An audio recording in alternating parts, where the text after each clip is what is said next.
So somebody who, so because we have clients that talk about the word narcissist a lot, and I think people in general like throw that word around. Are you referring to people that you think actually have the personality disorder? Like they could, if they were to be evaluated, they would be diagnosed, because obviously narcissism is a personality disorder.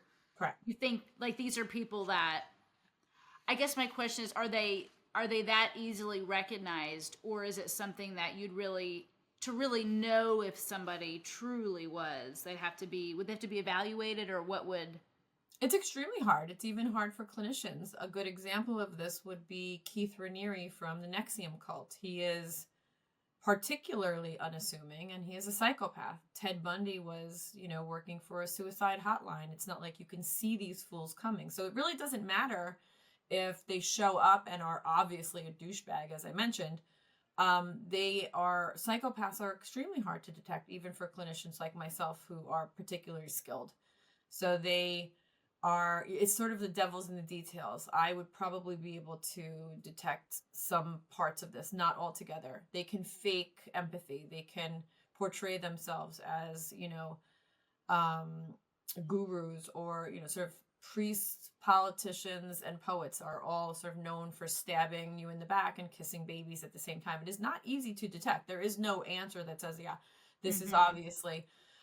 There are inventories that can be given, but again, they are liars, so it's very hard for them to take an inventory. That's why we don't see a lot of change, because narcissists are not showing up into therapy and saying, "Hey, I'm a narcissist."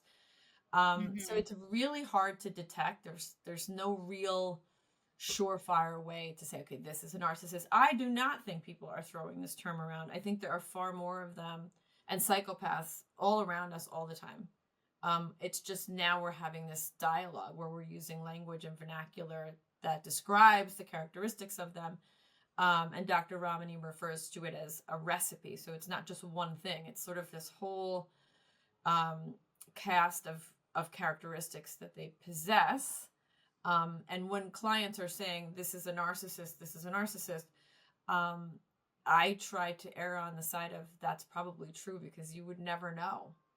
These are your neighbors. These are the people who Mm-hmm. have the perfect lawn and the seemingly perfect marriage, and So behind there's closed. not a certain thing to look for that Well, client people. there's definitely characteristics that we can, say and identify as being those, but as far as knowing somebody on the periphery and being able to tell, you would have to almost see them behind closed doors. Yeah. What would be a couple, just for our client, our listeners, what would be a couple things that somebody would know? What are some red flags? I would say probably it's hard because on the periphery, if you're living with somebody, it's Mm-hmm. easier to tell. Um, Somebody who has superficial charm, who is particularly charismatic, that can be a huge red flag.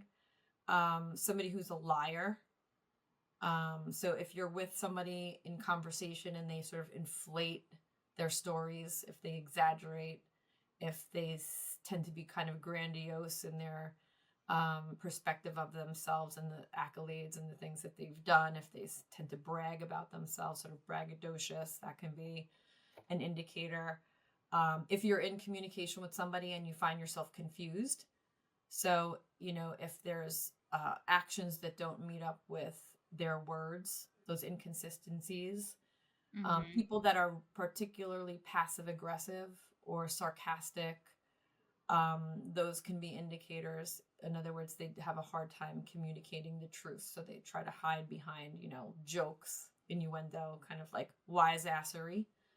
Um, Somebody who's intimidating, um, somebody who is over the top with gifts. So if you meet somebody new and they're like, giving you these like love bombing statements, like, oh, you're such an amazing this, you're so, like, somebody who's very kind of out of the gate, fast and furious with compliments. But it really does tend to be a big recipe.